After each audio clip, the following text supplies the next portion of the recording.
about CQS, natural resources, growth and income.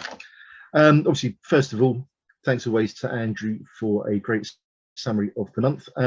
In terms of CQS, natural resources, growth and income, I think this is a really interesting time to be sort of talking about this fund. What with the world waking up to the sort of huge amount of commodities that we're going to need to sort of achieve our goals in terms of replacing aging infrastructure, particularly in the developed world, and new infrastructure all over the world, and obviously all of the commodities we're going to need to achieve our goals in terms of sort of decarbonising our energy supply. Before I bring Rob in, I just wanted to share 2 or 3 slides with you, just to give you a flavour of perhaps why you might want to be looking at this at the moment. The first slide is a screenshot from our website, which I took this morning. And in the first column here, I've just ranked all of the trust in the sort of commodity and natural resources sector in terms of 1-year NAV returns. And you can see that Rob's fund ranks 3rd, and actually it's behind Geiger Counter, which is the top performing fund, which is also another fund managed by Rob and Keith Watson at CQS. And as I say, hopefully next year we're going to get Rob back to talk about that one a bit more. But he may even touch on that today. And obviously Riverstone Energy, which we know was coming off of a very low base and reflects a sort of strong appreciation in the oil price. And there's a bit of a sort of special situation, as it were. But I find the sort of those strength of returns pretty interesting over the last 12 months. But there's actually a bit more to it than that. So if we look at this next slide, once again, this is the same thing, but actually ranked in terms of any returns over 3 years.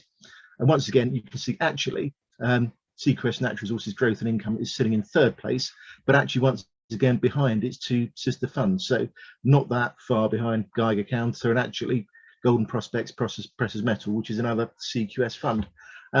Given that performance, I find the next slide quite interesting, because here we have another sort of grab from our website, which has got all the trust in the space ranked according to their discounts. And actually, the larger discounts are at the top.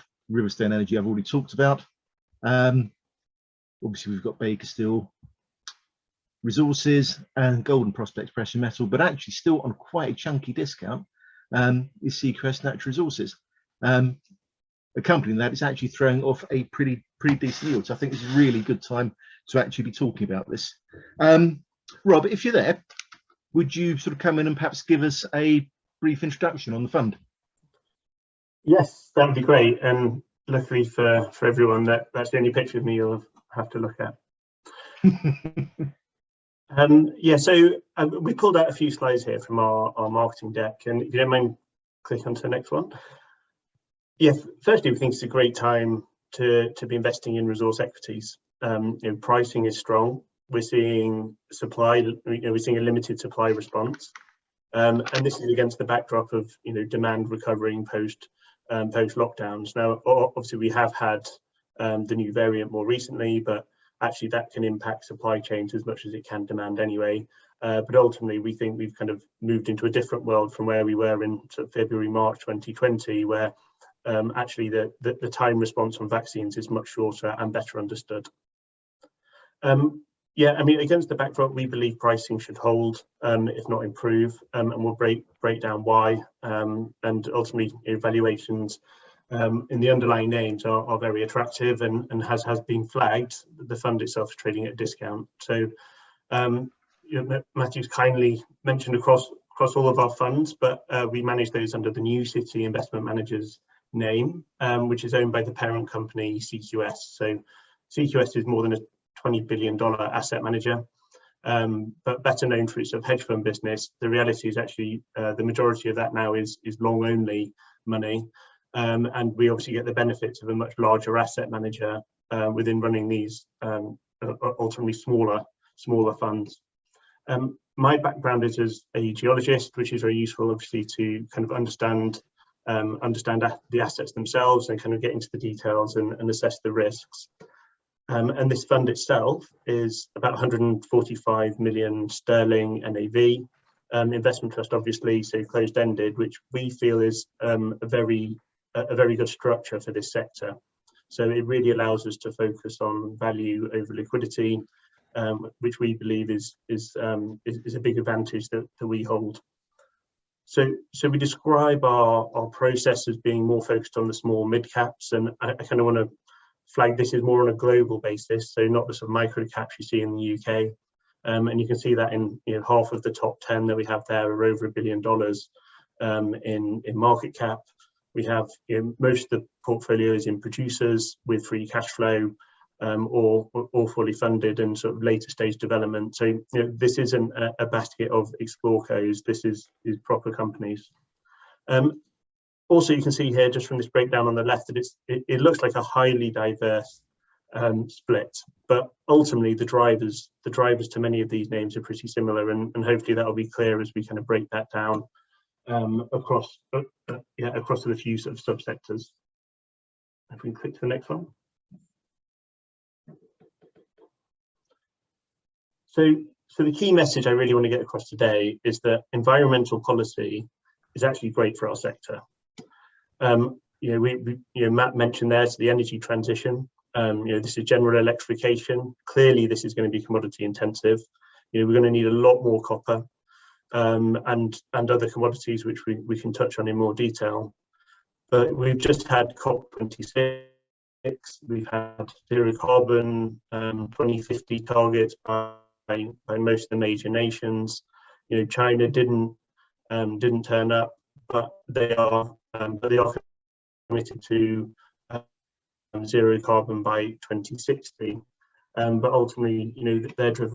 Additional demand continues to recover post COVID lockdowns. But ultimately, this focus on environment is constraining supply, and this is perhaps what makes it the most interesting. We see this most acutely across fossil fuels, where shareholders and governments are pressuring producers to curtail supply, but we're also seeing it on delays on permitting on new supply across mining as well. So we've got that backdrop of increasing demand but limited supply, and at the same time we have China reducing supply. So as I touched on there, it's more of a social focus on air quality, but we're seeing closure across heavy industry. And ultimately, this removes the sort of deflationary pressures that we've seen from China over the last decade. Next slide, please. So here we touch on base metals, which is the largest weighting within the fund. So we have about 20% exposed to copper miners, and 10% to other base metals. So here we have some charts, and I think this is the key point, because even before we had this environmental focus, supply was already constrained. You can see here that capex had really declined back from sort of 2015, and if you look here, you can see the sort of dark blue is sustaining capex, and it's the lighter blue, which is actually the growth capex. And as you can see, that remains quite muted even against this backdrop of the energy transition. And this doesn't even account for this chart on the right, which actually shows that the existing mines out there are also continue to see declining production over an extended period. So the sector overall needs a material increase in investment, but ultimately that is lagging, and there's a long lead time towards investing in a mine and actually seeing that production come through. Ultimately, we're seeing very low inventories across most base metals as well, which is clearly supportive, for pricing. Additionally to that new supply aspect, so we've got political uncertainty in the likes of Chile and Peru, which are the two largest countries for production globally. So just that uncertainty alone will limit new investment into new supply. So we believe that that's pointing towards a tighter supply-demand balance going forward. Next slide, please. Fossil fuels, clearly in the crosshairs for any kind of environmental pressure, and this is really leading to supply constraint, whilst at the same time we're seeing demand rebounding. So there's a real divergence there between the supply story and the speed with which the real economy can actually adjust. And this, here we have gas prices. So we've included here Asian LNG, UK gas price, and European gas price on a $1 per MCF basis, just for equivalence. as you can see, this is a really material increase of about 400 to 500% from what we would have called a normalized rate, normalized level, and we've seen that in the UK specifically with the failure of a number of utilities. But there's some important aspects to this, and probably feeds through to some of James's comments that he had earlier on triple point heating greenhouses. This increase in gas price is not purely down to Russia, and is not because of hugely elevated demand. It's very much due to a lack of investment in new supply. And importantly, just on how this is sort of recognised through real industry, most of heavy industries or utilities will actually contract out their gas around 90% on a one-year basis. So what's important here is, even more important here is how this gas price shifts into next year. Undoubtedly it will drop off as we enter peak heating season into summer, but it still looks like it's going to remain tight into next winter. And we can see on the back end of the curve that that's already lifted, more than 100%, and that's where these utilities and heavy industries are going to have to contract out going forward. Next slide, please. So here we have a chart with the sort of dark blue blocked out area, which is US rigs drilling for gas, and the dark blue line is US gas price. And what's important here is that we aren't seeing any supply response from US, and this is similar across many of the majors. You'll see the likes of BP and Shell. It's very difficult for them, with the pressures that they're currently under, to focus on adding new supply. The UK government only a few months ago, in mid-energy crisis, blocked a Shell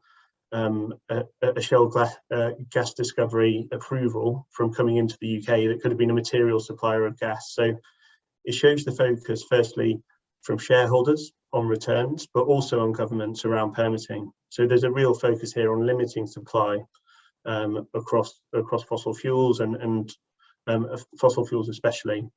Ultimately, this is handing control to OPEC, but is pointing to, again, a tighter supply-demand balance and better pricing. This is happening despite government actions such as the sort of global SPR, the Strategic Petroleum Reserve release. Ultimately, this is disincentivizing supply growth and continues to point to tight markets. Next slide, please. So the net impact of all of this is inflation. Energy feeds through most areas of the economy, whether it be through manufacturing, transport.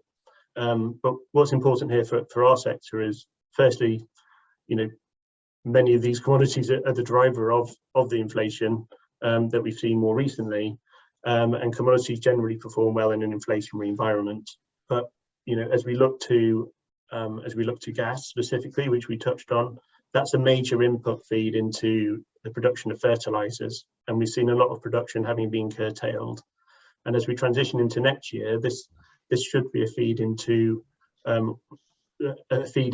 inflationary pressures, with soft commodities being a bigger component of the CPI calculation. The Fed, just this week has dropped its transitory message, and there are some elements that are likely to be transitory. So we've seen supply chain disruptions, we've seen excess savings which will abate, and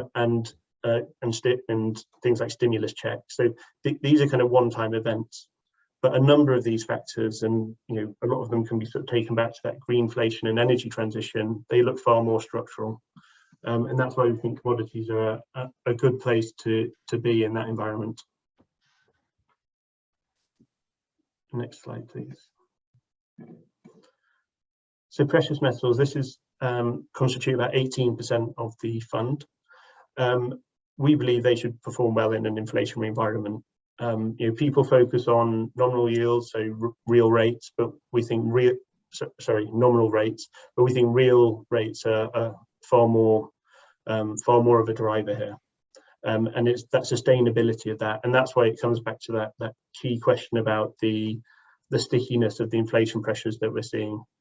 But one of our key reasons for being as large a weight as we are in this space is that the sentiment in precious metals is very weak.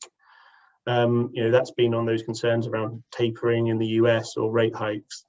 But the valuations now are discounting a much lower gold price than we would see versus spot. So you can see on this chart here, we have gold price in yellow, and then we have the price to NPV multiples at a 10% discount rate, breaking out large, medium, and small. And as you can see, there's been a compression in that multiple over a sustained basis for the last 4 or 5 years. So we believe that they present an attractive valuation opportunity. Many of them generating very strong free cash flow levels at this current pricing, and ultimately we believe it's a cheap hedge to the modern monetary theory exit, ballooning government debt. And I'll move on to the next slide.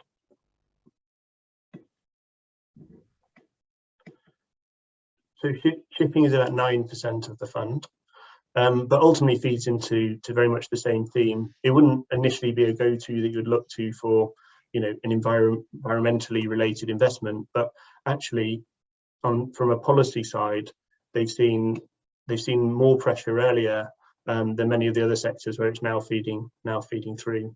So we've seen that feed through in environmental rules on things like IMO 2020, which required a lower sulfur content in the fuel that they're using. And the net impact of all of this uncertainty is that we've had very low ordering of new vessels because of this uncertainty about propulsion and new regulations. And this means that we have much tighter shipping markets than we have historically. And no one's building new vessels because of that uncertainty about regulation going forward.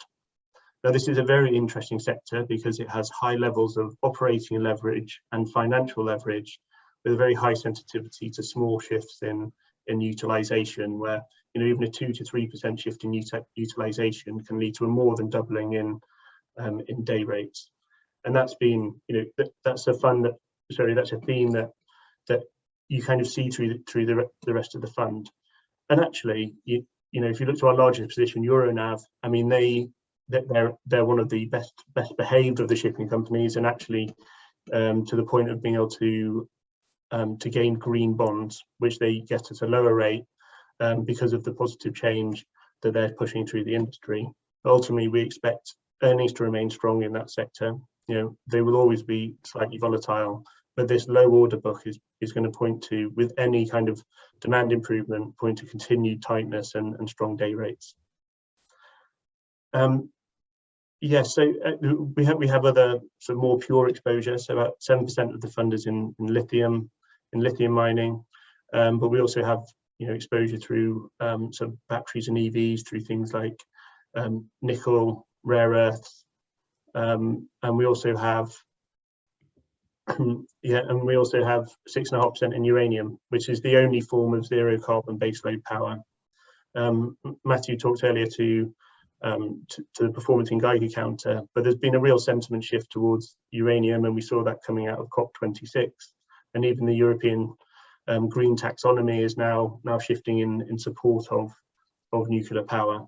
I think it's clear to most governments now that if they want to try and meet those carbon emission targets in the dates that they're stating, especially in the West, that they need to extend the lives of that existing nuclear fleet that they have to have any hope of getting anywhere close to those targets that they've set.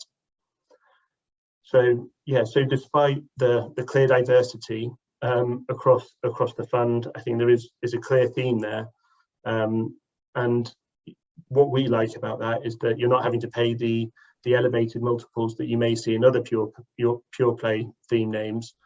And I guess another differentiator would be versus other resource funds would be that we have very little iron ore, and that's clearly been supportive and one of the reasons towards the clear outperformance of this fund relative to our peers.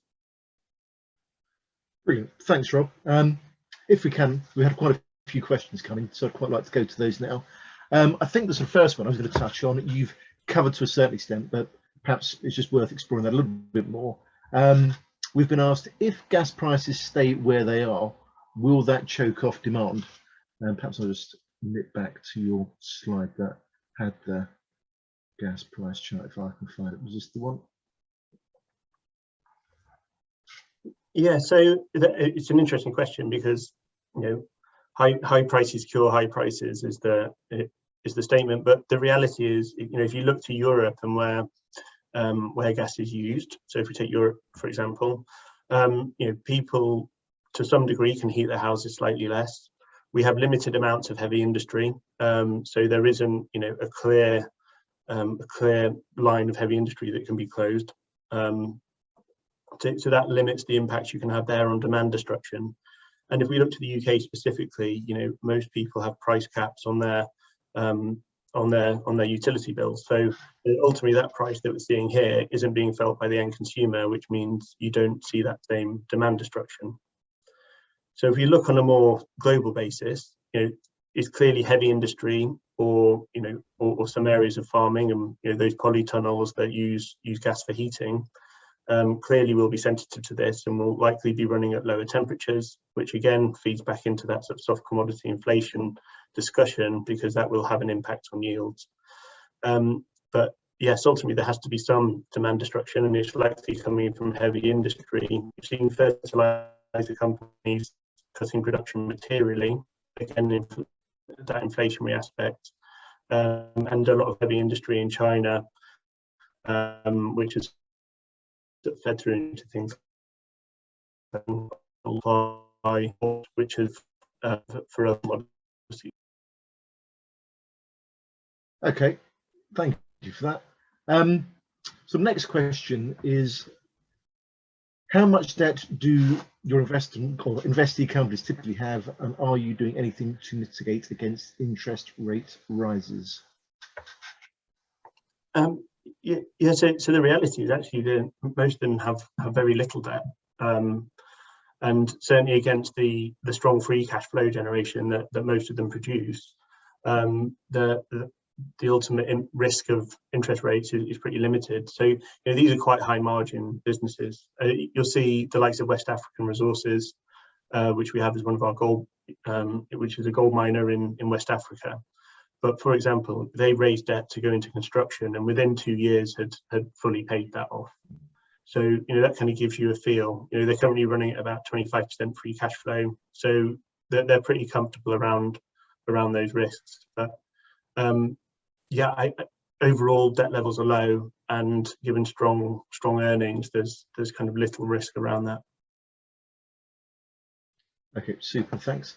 We've got a couple of questions here that relate to the dividend that we can probably take together. The sort of first one is, are you expecting a big surge in dividend income as these companies become more profitable? And sort of related to that, how much of the current dividend income is supported by current revenue, and what is the dividend cover? Okay, so if we break that down, so the shipping sector specifically, we are seeing a massive increase in dividends coming through, but, you know, as flagged, that's only around 9% of the portfolio. But some of those names are currently tracking at, you know, mid 30% type dividend yields. So, you know, it's clearly been very cash generative. So that's been supportive. Given that we're more in that sort of smaller mid area as we describe it, there's clearly a growth tilt to many of our names. So the dividend payout aspect is less of a driver than it would be for the very large cap names that, you know, you might see like sort of Rio or BHP, which are far more focused on paying out of dividends. So the net impact of that is we're about 70% covered, I think, or certainly in that area. I'd have to double check given some of the big moves we've had in underlying earnings, particularly in the shipping sector. But that, you know, that backdrop is generally improving, and we do like the shipping sector for that income that provides to help offset that. Does that answer all the questions? I think so. Super. I think that does. Next question I'd like to go for is, are the targets for EV battery production achievable given the availability stroke the sort of price of raw materials?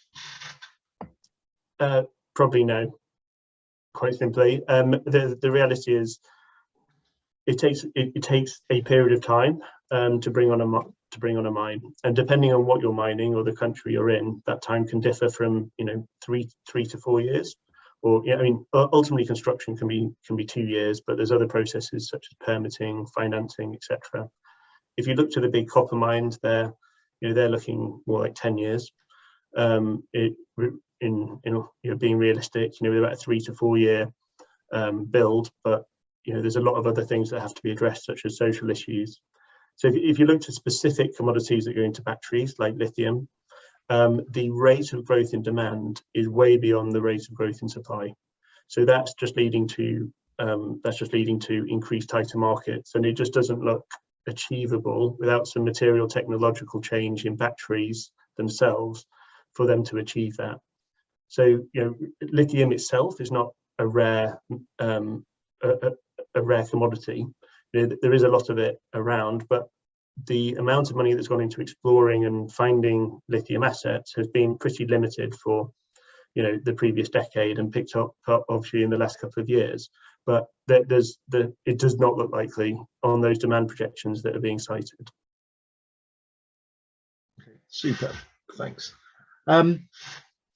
We touched on this once again, but perhaps we could just explore it a little bit more. Where do you see inflation positively and negatively impacting on the portfolio? I'd say broadly across the portfolio. I mean, all commodities, if you look historically, commodities in general have performed well in an inflationary environment. Clearly, energy is one of the more exposed to that. But where do I see it impacting positively? So I think it drives up the pricing of the underlying commodity itself. And one thing with miners is they have a strong ability to pass through any price increases, because ultimately it's set by the market. And if you look to the inflationary pressures from their production side, they're likely to be more muted relative to the top line increases. So we believe that points to at least sustained margins, if not improving margins. Brilliant. I think we've probably got time for maybe one or two more. Just given the sort of strength of your performance during the last year, this is perhaps quite an interesting question. Which portfolio holdings have given the strongest performance during the past year, and which have been the biggest detractors? And where do you see the opportunities in the next few years? So we had a few names that have been in the portfolio for a number of years that have suddenly seemed to get recognition.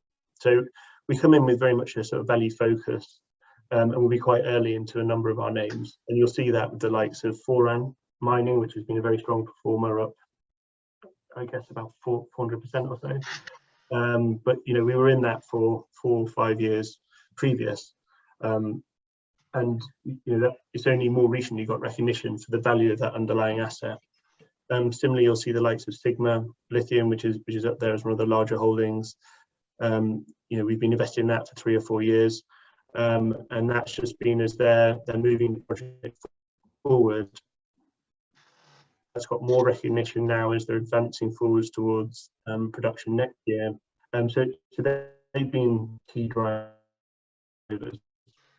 In general, we've not on the debate. There's been some names that I would have put in a similar basket that have not yet had that valuation realised. So they would be detractors in as much as they just haven't particularly performed on the upside. But we still believe there is material value to those names, and ultimately we expect that to be recognised. So we've been able to use strong performance in the likes of some of those names that have outperformed, and taking some off the top, Foran and Sigma, and rotating to some of those laggard names that we believe at some point will receive recognition, particularly against this sort of tightening commodity backdrop that we believe in. Brilliant. Okay, Rob, I think we've just about out of time. So thanks for that. It's been a sort of really interesting discussion around sort of CQS natural resources. I'm now going to sort of hand back to James, who I think is just going to wrap things up for us.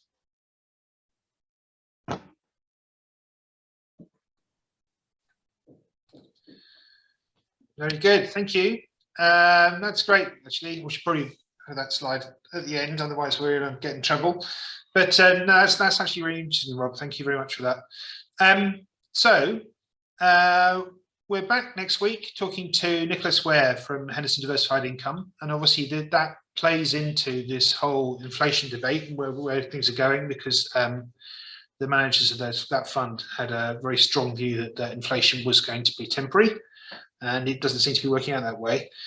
Then Andrew and I will be back on the 7th of January doing a roundup of 2001, which should be quite fun. And we've got a whole bunch of managers lined up. As always, though, if there's somebody that you particularly want to listen to, just please let us know, and we'll endeavour to get them on the show. We can't always promise that they'll say yes, but we will try. So on that note, thanks very much, and we'll see you next week. Goodbye.